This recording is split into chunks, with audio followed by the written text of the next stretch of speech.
You can transmit knowledge, that is, your particular collection of card-indexed facts, but not your experience. A man may know what to do and lose money if he doesn't do it quickly enough. Observation, experience, memory, and mathematics. These are what the successful trader must depend on. He must not only observe accurately, but remember at all times what he has observed. He cannot bet on the unreasonable or on the unexpected. However strong his personal convictions may be about man's unreasonableness, or however certain he may feel that the unexpected happens very frequently.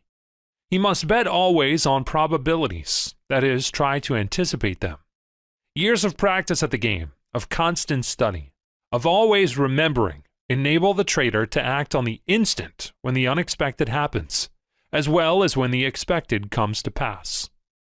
A man can have great mathematical ability and an unusual power of accurate observation, and yet fail in speculation unless he also possesses the experience and the memory. And then, like the physician who keeps up with the advances of science, the wise trader never ceases to study general conditions, to keep track of developments everywhere that are likely to affect or influence the course of the various markets. After years at the game, it becomes a habit to keep posted. He acts almost automatically. He acquires the invaluable professional attitude, and that enables him to beat the game at times. This difference between the professional and the amateur, or occasional trader, cannot be overemphasized. I find, for instance, that memory and mathematics help me very much. Wall Street makes its money on a mathematical basis. It makes its money by dealing with facts and figures. When I said that a trader has to keep posted to the minute, and that he must take a purely professional attitude toward all markets and all developments, I merely meant to emphasize again that hunches and the mysterious ticker sense haven't so very much to do with success. Of course, it often happens that an experienced trader acts so quickly that he hasn't time to give all his reasons in advance, but nevertheless they are good and sufficient reasons, because they are based on facts collected by him in his years of working and thinking and seeing things from the angle of the professional, to whom everything that comes to his mill is grist.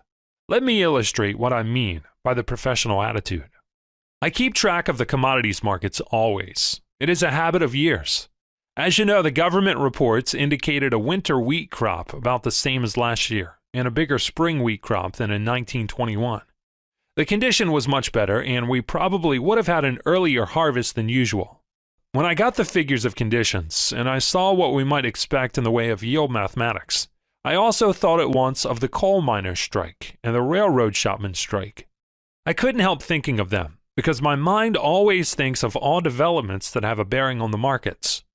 It instantly struck me that the strike, which had already affected the movement of freight everywhere, must affect wheat prices adversely. I figured this way. There was bound to be considerable delay in moving winter wheat to market by reason of the strike-crippled transportation facilities. And by the time those improved, the spring wheat crop would be ready to move. That means that when the railroads were able to move wheat in quantity, they would be bringing in both crops together, the delayed winter and the early spring wheat, and that would mean a vast quantity of wheat pouring into the market at one fell swoop. Such being the facts of the case, the obvious probabilities, the traders, who would know and figure as I did, would not bull wheat for a while. They would not feel like buying it unless the price declined to such figures as made the purchase of wheat a good investment. With no buying power in the market, the price ought to go down. Thinking the way I did, I must find whether I was right or not. As old Pat Hearn used to remark, you can't tell till you bet. Between being bearish and selling, there is no need to waste time. Experience has taught me that the way a market behaves is an excellent guide for an operator to follow. It's like taking a patient's temperature and pulse, or noting the color of the eyeballs and the coating of the tongue. Now, ordinarily, a man ought to be able to buy or sell 1,000,000 bushels of wheat within a range of a quarter cent. On this day when I sold the 250,000 bushels to test the market for timeliness, the price went down a quarter of a cent. Then, since the reaction did not definitely tell me all I wished to know, I sold another 250,000 bushels. I noticed that it was taken in driblets, that is, the buying was in lots of 10,000 or 15,000 bushels, instead of being taken in 2 or 3 transactions, which would have been the normal way. In addition to the homeopathic buying, the price went down 1.25 cents on my selling. Now, I need not waste time pointing out that the way in which the market took my wheat and the disproportionate decline on my selling told me that there was no buying power there. Such being the case, what was the only thing to do? Of course, to sell a lot more. Following the dictates of experience may possibly fool you now and then, but not following them invariably makes an ass of you. So I sold 2 million bushels and the price went down some more.